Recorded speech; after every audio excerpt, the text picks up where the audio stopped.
Dan untuk segmen ketiga ini pertanyaan dimulai untuk calon presiden nomor urut 2 Bapak Prabowo Subianto dan kami persilakan kepada panelis Ibu Iren Gayatri untuk mengambil undian subtema pertanyaan di dalam fishbowl.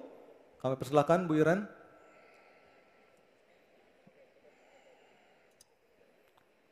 Tersisa 3 subtema lagi untuk segmen ini. Sudah ada keamanan, hubungan internasional, dan juga pertahanan. Ya. Diperlihatkan Ibu Iren. Politik luar negeri. Oke, baik. Politik luar negeri. Selanjutnya panelis Bapak Kusnanto Anggoro untuk mengambil undian daftar pertanyaan dari fishbowl dan mohon diperlihatkan huruf yang tertera. Huruf A, B, atau C yang akan dipanggil oleh Pak Kusnanto Anggoro. Silakan Pak Kus. Huruf C, politik luar negeri. Baik, saya akan ambil. Politik luar negeri. Amplopnya. C, politik luar negeri masih tersegel, silakan Anissa. Baik, ini amplopnya masih tersegel Bapak Ibu. Dan kami ingatkan sekali lagi para calon presiden untuk mendengarkan dengan seksama karena pertanyaan tidak akan kami ulangi. Dan pertanyaan untuk calon presiden nomor urut 2 Bapak Prabowo Subianto. Utang luar negeri adalah instrumen pembayaran yang sah. Namun ada risiko intervensi kedaulatan oleh negara pemberi utang. Pertanyaannya, apa kebijakan paslon untuk menghindari intervensi kedaulatan Indonesia akibat utang yang terus bertambah? Waktu menjawab 2 menit Pak Prabowo, kami persilahkan.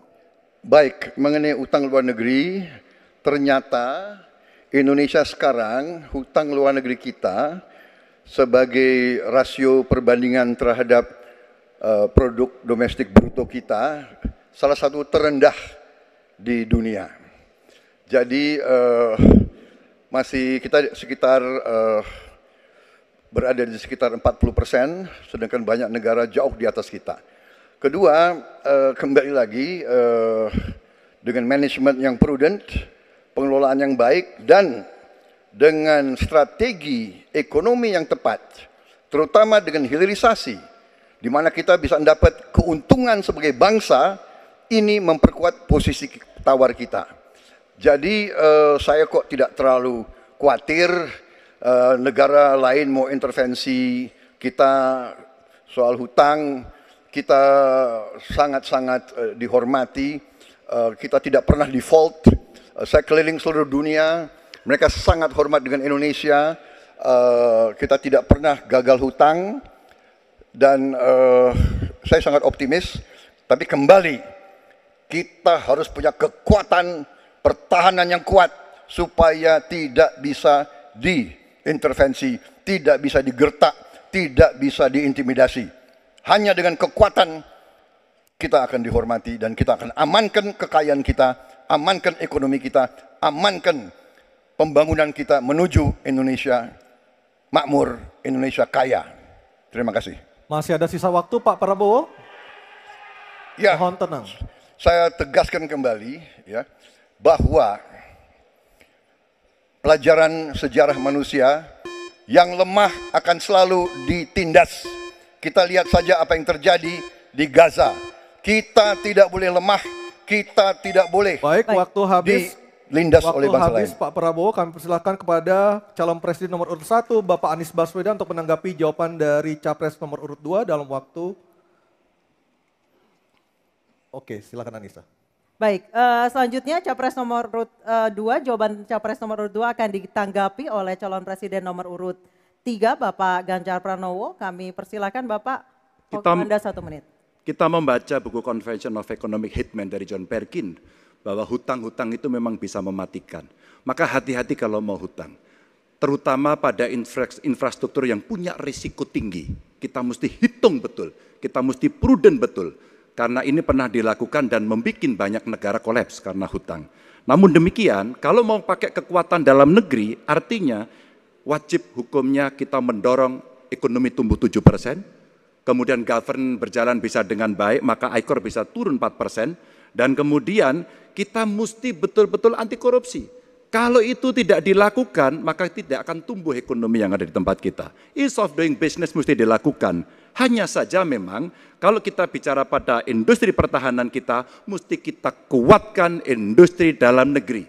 Jadi mohon maaf kaitan dengan hutang, no utang, no usang. Sehingga alutsista kita betul-betul kita lakukan transfer of teknologi dari dalam negeri. Waktunya Baik, habis. waktu sudah habis.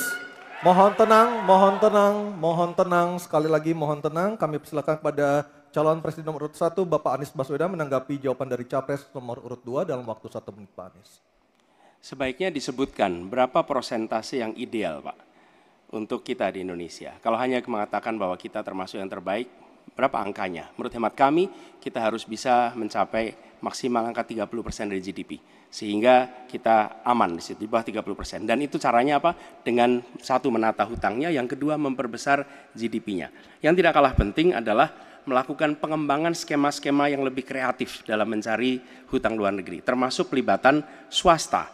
Lalu memastikan bahwa ada perluasan wajib pajak yang harapannya nanti akan memperkuat juga GDP kita, di samping mengurangi kebocoran pajak.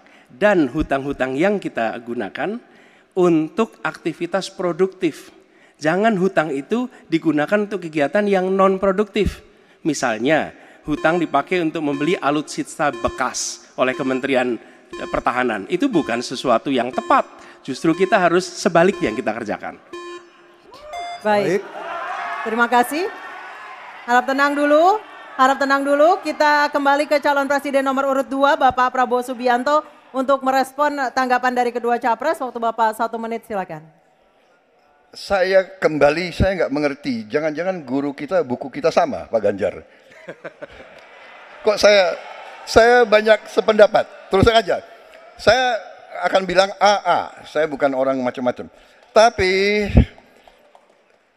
Pak Anies, saya kira Pak Anies perlu belajar ekonomi lagi, ya kan? Jadi kalau bilang ideal 30%, dasarnya apa?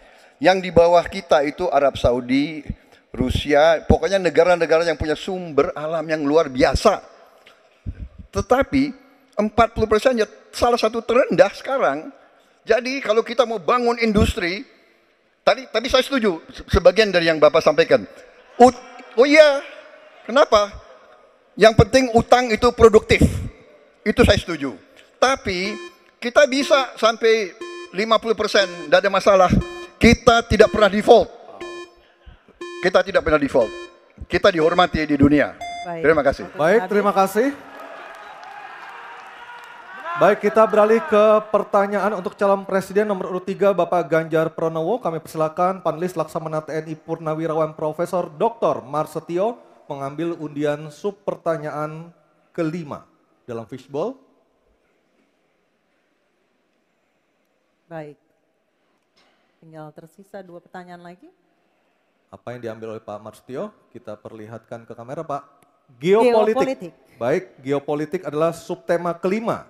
Dan selanjutnya kami persilakan kepada panelis Bapak Philip J. Vermonte untuk mengambil undian daftar pertanyaan dari dalam fishbowl.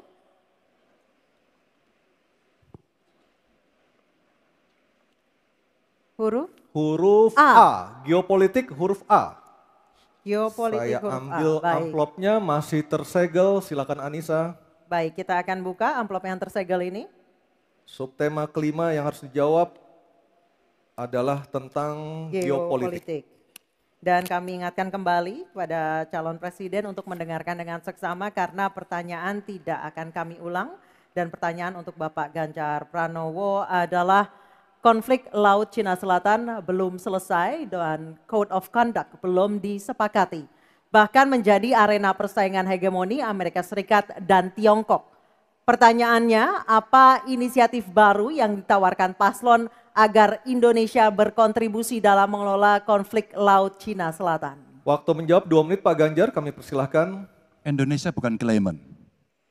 Jadi sebenarnya kita punya banyak langkah untuk bisa kita lakukan. Yang pertama adalah kita evaluasi perjalanan selama ini bagaimana di Laut Cina Selatan tidak pernah selesai. Sudah dengan DOC, sudah dengan COC, 20 tahun lebih tidak pernah selesai. Maka usulan kami sangat jelas dan clear. Apa itu? Kesepakatan sementara. Kenapa kesepakatan sementara ini mesti kita dorong dan kita inisiatif agar kita bisa mencegah sesuatu yang tidak kita inginkan. Kita tahu persis, modernisasi peralatan di Tiongkok akan selesai di tahun 2027. Apa artinya? Kalau kita bicara One China Policy, maka seluruh dunia pasti akan mengakui bagaimana peran itu. Yang kedua, ketika kemudian peran itu menjadi kuat, maka bukan tidak mungkin cerita-cerita potensi terjadinya konflik dengan negara lain akan muncul. Mungkin perangnya tidak sampai ke Indonesia, tapi pada sisi lain kita bisa kena dampak. Yang berikutnya, bagaimana patroli bisa kita perkuat juga di wilayah Laut Cina Selatan. Maka kita butuh tanker-tanker terapung yang bisa dipakai untuk tentara-tentara TNI Angkatan Laut kita untuk bisa berpatroli. Sehingga logistiknya menjadi sangat murah. Tidak lagi kembali ke titik awal atau mereka bilang kami hanya pergi. Kalau kembali kami tidak bisa lagi karena logistik kami habis. Maka inilah titik-titik penting yang mesti kita dorong dan kita akan bisa membawa posisi inisiatif ini untuk membuat tadi yang saya sampaikan adalah kesepakatan sementara untuk menghindari potensi-potensi yang lainnya lebih tinggi. Kita akan meredam dengan cara itu. Terima kasih. Baik, terima kasih Pak Ganjar. Selanjutnya kami persilahkan. Mohon tenang. Harap tenang. Mohon tenang Bapak dan Kita Ibu sudah sekalian. sepakat di awal Bapak Ibu. Kami persilakan calon presiden nomor urut 1 Bapak Anies Baswedan untuk menanggapi jawaban dari capres nomor urut 3. Waktu Bapak 1 menit dimulai ketika berbicara. Jawaban Pak Ganjar tidak ada satu kata pun menyebut kata ASEAN. Padahal kata kuncinya di dalam menyelesaikan persoalan ini adalah ASEAN. Dan Indonesia negara terbesar di ASEAN, pendiri ASEAN. Indonesia harus kembali menjadi pemimpin ASEAN yang dominan. Bukan sekedar hadirin dalam summit-summit ASEAN. Kita menjangkau semua dan negara-negara ASEAN yang sekarang ini menjadi pintu masuk bagi kekuatan Tiongkok misalnya di Laut Cina Selatan. Apakah itu Laos, apakah itu Myanmar sekarang, itu akan menjadi bagian dari kesepakatan ASEAN terhadap wilayah Laut Cina Selatan. Bila di ASEAN kita membangun kesepakatan, bagaimana kita menata, bagaimana menghadapi kekuatan luar ASEAN. Karena kekuatan luar ASEAN yang datang di sini, maka kita menghadapinya sebagai satu regional. Bukan sekedar Indonesia berhadapan dengan negara lain, tapi satu region. Dan Indonesia memimpin ASEAN. Itu kata kuncinya menurut saya. Terima kasih. Baik, terima kasih Pak Anies. Mohon tenang Bapak dan Ibu sekalian. Mohon tenang. Kita lanjutkan Pak Prabowo untuk menanggapi jawaban dari capres nomor urut 3. Waktu Bapak 1 menit dimulai dari Bapak berbicara. Jadi keadaan Laut Cina Selatan menggarisbawahi bahwa kita perlu kekuatan pertahanan yang kuat. Kita perlu platform untuk patroli, kita perlu satelit, kita perlu banyak sekali. Dan untuk itu pertahanan harus kita bangun.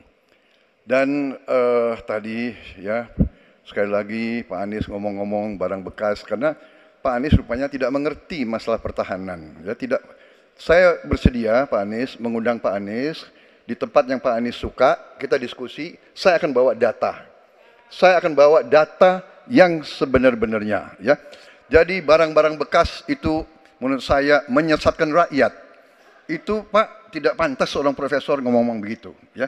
Karena dalam pertahanan hampir 50% alat-alat dimanapun adalah bekas, tapi usianya masih muda. Baik, Jadi habis Pak Prabowo. Ya. Terima kasih. Baik, selanjutnya kita, baik harap tenang, kita sudah sepakat di awal. Kita kembali ke calon presiden nomor urut 3 Bapak Ganjar Pranowo untuk merespon tanggapan dari kedua capres. Waktu Bapak 1 menit silakan. Terima kasih Mas Anies, saya tidak memberikan catatan ASEAN. Saya tahu persis pengambilan keputusan di ASEAN itu rumitnya minta ampun.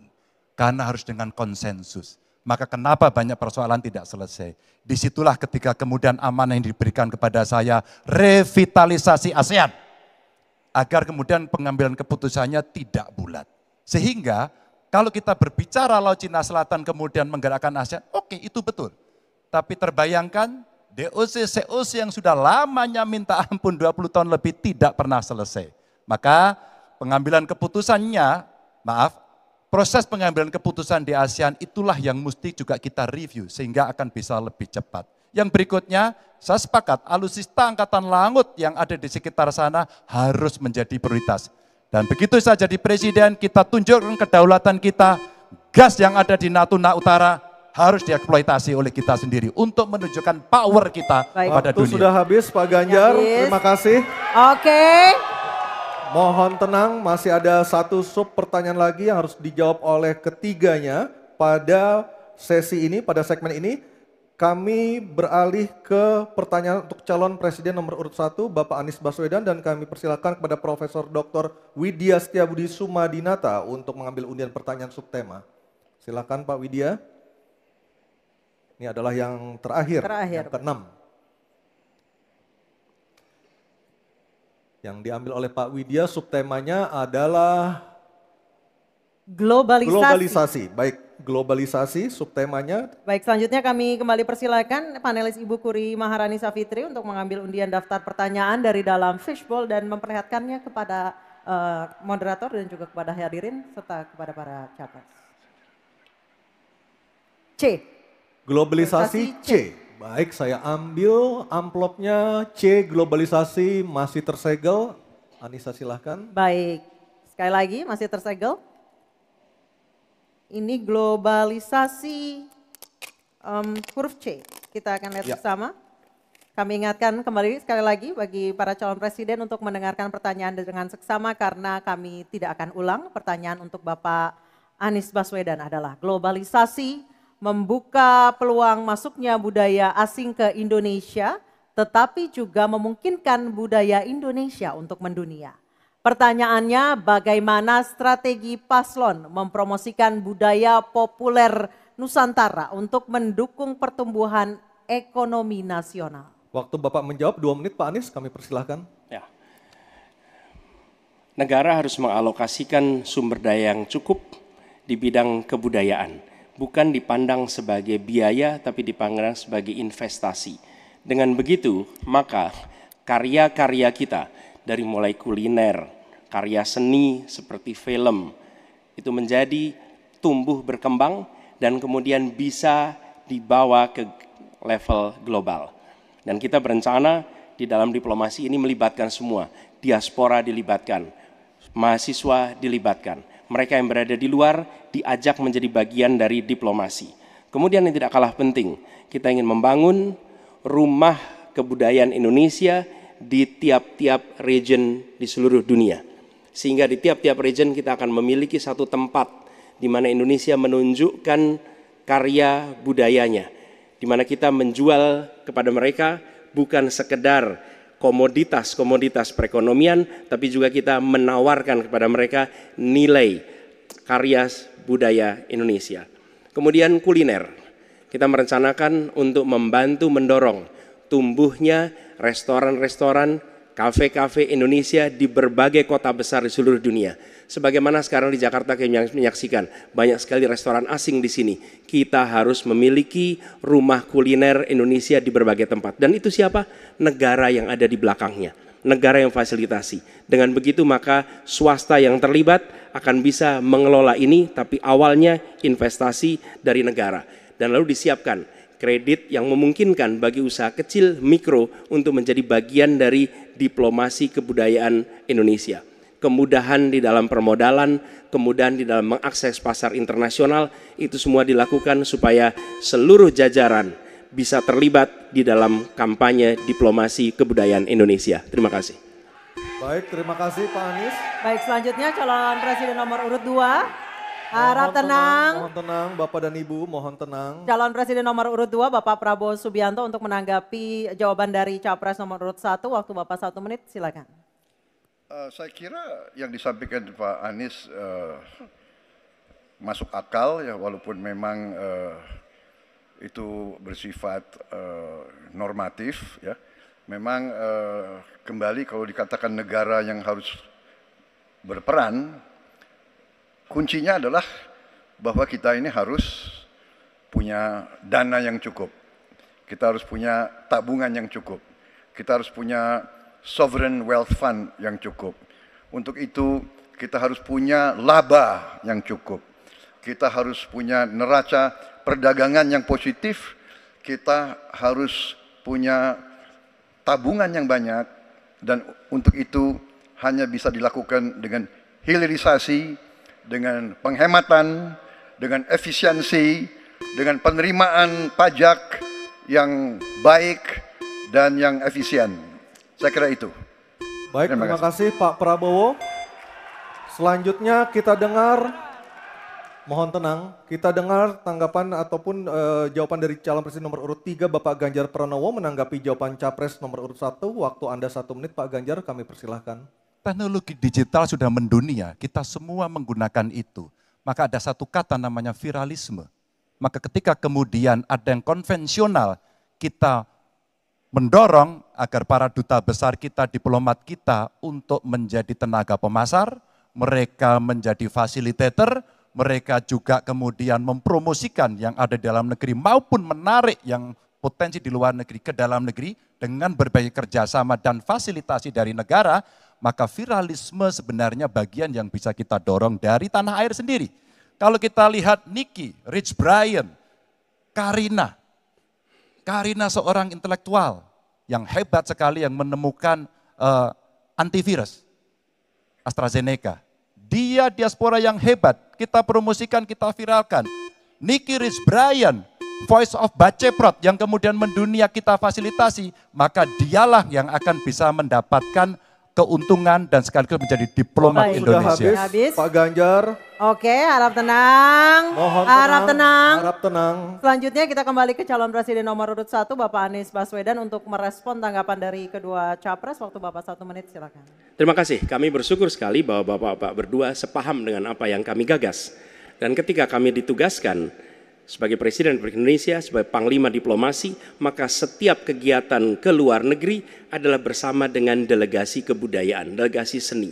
Dan datang ke pusat-pusat kegiatan kebudayaan, kesenian di negara-negara yang dikunjungi. Bukan hanya datang rapat lalu pulang, tapi datang di sana menemui aktivitas-aktivitas kesenian, kebudayaan, sehingga mereka pun menyadari bahwa Indonesia ini negeri yang kaya budayanya. Karena setiap presidennya datang, dia membawa delegasi kebudayaan, ditunjukkan di sana, bukan datang rapat, ikut lalu pulang. Dan dengan cara seperti itu, maka dunia akan menyaksikan. Ingat, setiap presiden datang sebuah negara, seluruh media di negara itu memperhatikan. Itu kesempatan luar biasa untuk mempromosikan Indonesia, dan itu yang kami kerjakan di samping yang sudah kami lakukan, kami katakan tadi. Terima kasih. Baik, terima kasih Pak Anies, Pak Ganjar, dan Pak Prabowo. Dan kami persilakan untuk para capres untuk kembali ke tempat duduk masing-masing. Dan kita akan jeda sejenak dan debat ketiga calon presiden pemilu tahun 2024 masih akan terus kembali. Kali ini bukan mau jawab pertanyaan dari panelis, tetapi pertanyaan dari antar calon presiden. Akan ada bertanya dan menjawab dari para calon presiden. Dan kita akan kembali di debat ketiga calon presiden pemilu tahun 2024.